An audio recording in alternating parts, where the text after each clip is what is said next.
ನಿನ್ನೆ ಮಧ್ಯಾಹ್ನದಾಗ ಪಹಲ್ಗಾಮ್ ಜಮ್ಮು ಆ್ಯಂಡ್ ಕಾಶ್ಮೀರದಲ್ಲಿ ಏನು ಘಟನೆ ಆಗಿದೆ ಅದರಿಗೆ ನಾವು ಖಂಡಿಸ್ತೀವಿ. ಮತ್ತು ನಾ ಕೇಂದ್ರೀಯ ಸರ್ಕಾರಕ್ಕೆ ವಿನಂತಿ ಮಾಡ್ತೀನಿ, ಯಾರು ಇದು ಮಾಡಿದಾರೋ ಅವ್ರಿಗೆ ತೊಗೊಂಡು ಬಂದು ಇಮಿಡಿಯೇಟ್ಲಿ ಯಾರದಾರ ಈ ಥರ ಹಿಂದು ಮತ್ತು ಯಾರು ಮಾಡಿದಾರೋ ಇವರಿಗೆ ಗುಂಡು ಹಾಕಬೇಕು. ಇದು ನಮ್ದು ಬರೀ ಸಿಟಿಸನ್ಸ್ ಮೇಲೆ ಹಲ್ಲ ಇಲ್ಲ, ಟೂರಿಸ್ಟ್ ಮೇಲೆ ಹಲ್ಲ ಇಲ್ಲ, ಇದು ನಮ್ಮ ದೇಶ ಮೇಲೆ ಹಲ್ಲ ಇದೆ.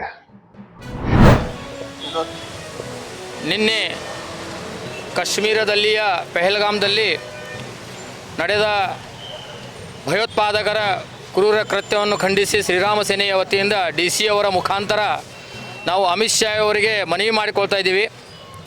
ನಿನ್ನೆ ಯಾವ ಒಂದು ಈ ಭಾರತ ದೇಶದಲ್ಲಿ ಕ್ರೂರ ಕೃತ್ಯ ನಡೆದಿದೆ, ನಮ್ಮ ಭಾರತ ದೇಶವು ಶಾಂತಿಪ್ರಿಯವಾದ ದೇಶ.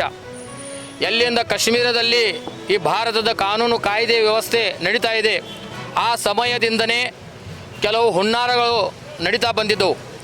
ಆದರೂ ಸಹ ಈಗ ತಿಳಿದು ಈ ಭಾರತದಲ್ಲಿಯ ಹಿಂದೂಗಳಿಗೆ ಒಂದು ಭಯ ಹುಟ್ಟಿಸುವಂಥ ಕೃತ್ಯ ನಡೆದಿದೆ. ನಿನ್ನೆ ನಡೆದ ಕೃತ್ಯದಲ್ಲಿ ಕರ್ನಾಟಕ, ಮಹಾರಾಷ್ಟ್ರ, ಅದೇ ತರಹ ಆಂಧ್ರ ಪ್ರದೇಶ್, ಅದೇ ತರಹ ಗುಜರಾತ್, ಈ ತರಹದ ಅಲ್ಲಿ ಹೋಗಿರುವ ಎಲ್ಲ ಟೂರಿಸ್ಟ್ಗಳ ಮೇಲೆ ಗುಂಡಿನ ದಾಳಿ ಮಾಡಿ ಅವರನ್ನು ಸಾಯಿಸಿದ್ದಾರೆ. ಈ ಗುಂಡಿನ ದಾಳಿ ಇದು ಬರೀ ಟೆರರಿಸ್ಟ್ ಕೃತ್ಯವಲ್ಲ, ಹಿಂದೂಗಳನ್ನು ಭಯ ಹುಟ್ಟಿಸುವಂಥ ಕೃತ್ಯ.